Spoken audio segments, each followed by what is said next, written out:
After drawing a deep breath, Githey raised her hand and knocked on the door in front of her. "Yes," came a calm answer from inside. A way too calm answer considering the situation. Slowly she opened. Remembering what Nadine had done to her chair, the doctor half expected to find most of the items in the room to be destroyed. But that wasn't the case. Everything was as clean and tidy as it always was. The small alien was sitting at her desk in front of an open package, and she was wearing gloves? "Osen sent in a few prototypes," she explained, seemingly having noticed her stare. "He made some prototypes out of a few different materials and wanted me to test them." Prototypes? And who was Osen? Githey somehow felt like she had missed something. "I don't know if they actually do what they are supposed to, but just wearing them feels good. I feel less afraid to be near others, which is good because I'll need to interact with others if I want to find the truth. I will do whatever I can to keep the promise I made last night." While she said all of this, her voice was completely calm, but not her usual kind of calm. Githey couldn't really describe it, but Nadine's face was still wearing the same expression as last night, the same expression as when she had started to hunt down the Kirisha. And if Githey had to put in words how Nadine's voice sounded right now, she would probably say it sounded like her face looked right now. And while the doctor wasn't really sure what to make of it, her body absolutely was. Every single instinct she had screamed at her to run away and bring herself to safety. Had she not known Nadine by now, she probably wouldn't have been able to fight those instincts. Even then, she wasn't able to stop herself from flinching when the small alien moved, even though all she did was close the box. Actually, that won't be necessary. The guards already found the culprit." And those words left Githey's mouth. Nadine's eyes grew big in surprise. And just like that, the feeling of dread that radiated from her vanished as if it had never been there. Sitting in the chair in front of the doctor was merely the same Nadine as she knew her. Who was it? One of the maids that were called in from the Sun's palace to help. She pulled out her data pad and opened the report the guard captain had given her. Yesterday morning, she didn't appear to work, but was sighted in the Star Palace. By that point, her absence hadn't been reported yet. And then she was found last night by the guards in the outskirts of Kalhanar. Nadine listened carefully. After she was finished, the alien's gaze wandered to the floor. "I see? Good to know. Do you know her motive?" Githey didn't answer immediately. Should she tell her? She wasn't directly involved, and considering what she had already been through, it probably wouldn't. "It had something to do with me, didn't it?" "Huh? What makes you think that? If it didn't, you wouldn't have hesitated." First ones, was she really that easy to read? Well, no point in trying to hide it now. Her partner was among the guards on the Star Treader. He died during the Kirisha attack, and she peeked at her data pad to look at the name. Kayla blamed Her Highness for it, stating that he wouldn't have died if she hadn't changed course. How much about the event is known? Everything, except the reason for leaving the secure routes. In other words, me. Yes. After that, there was a long pause. Nadine just sat there in silence, and Githey didn't interrupt her. She had originally planned to not tell her the assassin's motive, but unfortunately, she had underestimated the girl's wit. Doc?" She finally spoke again. "Yes? How old are you?" Well, that question came out of nowhere. Githey considered for just a moment to be vague about it, but in the end, she decided that there was no point. If she asked, then she probably knew. 16 cycles. So, about 10 years, it's true then. Githey nodded, not needing to ask what she meant. "I'm sorry for not telling you. It's not like we were trying to hide it. There simply never was a good moment to talk about it. Frankly, I still have trouble processing it. No sapient life form known to us comes even close to your lifespan." To that, the small alien gave off a dry laugh. "From your perspective, I really am some immortal, unkillable monster, huh?" Githey flinched. No, Nadine was just about to get better. She couldn't allow her thoughts to go there again. "Nadine, you aren't—" "Of course I am," she interrupted her with a bitter voice. "I can break your arms without even trying. I can dissolve you by merely touching you.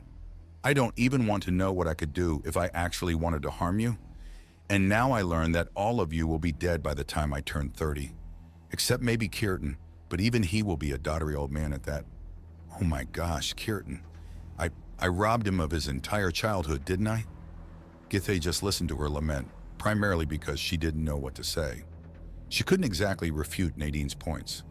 To a being that could grow so old, their lives probably were unimaginably short. Maybe it was best to just switch topics. Well, for now, let's just be glad that Her Highness is safe, right? She is stable and the assassin was caught. The small alien gave off a sigh. I guess. Say, Doc, where's that maid now? Probably in the morgue. Oh, was she killed during the chase? They didn't already execute her, did they? Yes, after her confession, she was immediately executed. That would have been the easy thing to say. And believable, because had she still been alive and had His or Her Majesty learned what she had done, that was exactly what would have happened. It would have been a convenient lie, but a lie nonetheless, even if her silence would have not been already answer enough for the alien. She committed suicide, didn't she? Was she really that obvious? Or was that a human thing? Answer me, Doc. Yes, in her confession note, she wrote that she couldn't bear living without her partner. Another moment of silence followed. Then Nadine took a breath so deep it almost felt like she exchanged the air in the entire room. Can I see her? See who? She couldn't be talking about the corpse, could she? Are you sure that is a good idea? No, but it feels like something I should do. Githey sighed internally. It can be arranged, but I won't be able to accompany you. I need to watch over Her Highness, not to mention that I really need to catch up on sleeping. So I have to make sure all the monitoring devices work as intended. To that, Nadine did that strange contortion with her face where she pushed up the skin above one of her eyes. Seriously, how many muscles did her face have? Why not call in more doctors? Because that would be against the emergency protocol. Should Her Highness get incapacitated until she regains consciousness, no one is to be informed except the absolute minimum amount of people necessary to ensure her survival. What kind of suicidal protocol is that? One that is meant to prevent the king and queen from finding out about it without Her Highness being able to perform damage control. To that, the small alien simply gave her a blank stare. Do not worry. I guarantee you that I will call more people in the moment I see even the slightest possibility of it making a difference. Keska was angry, more than he had ever been in his life. He was angry at the maid who had almost killed Her Highness. So what if she was sad that her partner had died? Guards occasionally died on duty. That was part of the job. And yet she attempted regicide for no other reason than him doing his job? Giving his life so the one he'd sworn to protect could live? Unbelievable that someone like this had been employed under His and Her Majesty themselves. He was angry at the staff of the palace. One single person had been able almost kill the princess without any of them noticing anything. And more than all of the others combined, he was angry at himself. He was the captain of the Star Palace's guards. He was the one tasked with ensuring the princess's safety. He was responsible for managing the security so that nothing could happen. Above all the others, he was the one who had failed his duty. The moment he got the call from the city guard who had found the maid's corpse, he had issued the alert, but at that time it was already too late. Had it not been for Lady Nadine, Her Highness would now be dead. The alien noblewoman was currently walking next to him as he led her through the halls of the morgue, following her request to see the culprit. He had no idea why she would want that, but after the service she had done to their kingdom, who was he to question her? Keska hadn't interacted much with her. He knew that she was a noble from a so far uncontacted species, and that her existence was to be kept a secret for now, but that was about it. Although he had heard the servants talk very positively about her. This is it, the guard captain said as he opened the door. The alien noblewoman closed her eyes and took a deep breath, then she followed him in.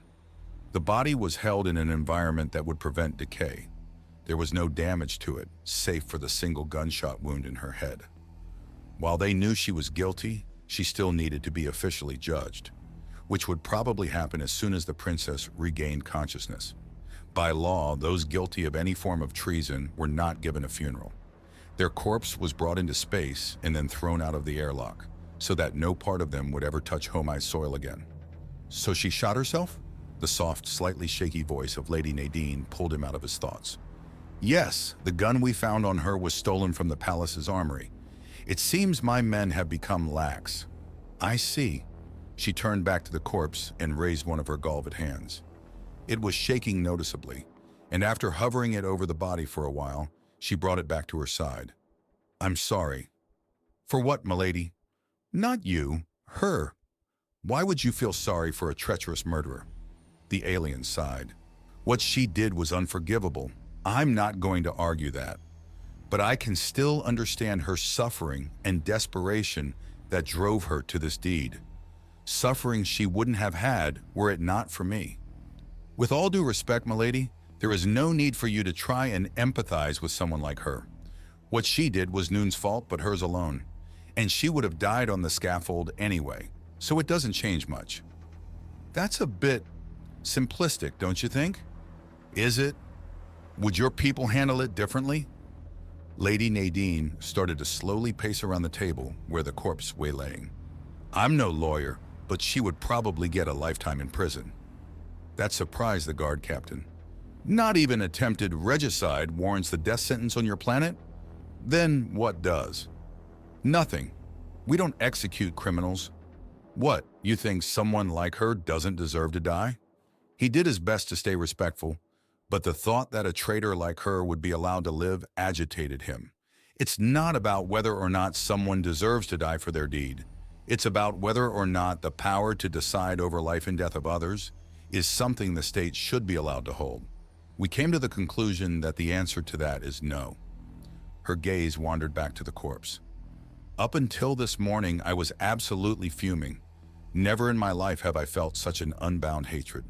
Had I met her, honestly, I have no idea what I would have done, and I dread finding out. But now that I see her like this, Wait a minute. Very slowly, her hands approached the dead's head. Carefully, she grabbed, lifted, and then turned it. A few moments later, she put it back down. Turning around so she was now facing him, she balled her hands into fists and twisted her face into an expression that was vastly different from what she had displayed so far. Keska didn't know why, but it somehow gave him an eerie feeling. This was no suicide. She spat the words out of her mouth like rotten food. It took the guard captain a moment to process what he had just heard. Wait, what do you mean, no suicide? The angle is wrong. Oldest mistake in the book when it comes to fake suicides. You have a book on fake suicides? What? No, that's just a figure of... Forget it. My point is, she was killed by someone else. She was either framed for the crime or had an accomplice who decided to tie up loose ends. There still is a culprit to find. This case is not closed. She turned on her heel and marched to the door. Screw this. I'm done hiding.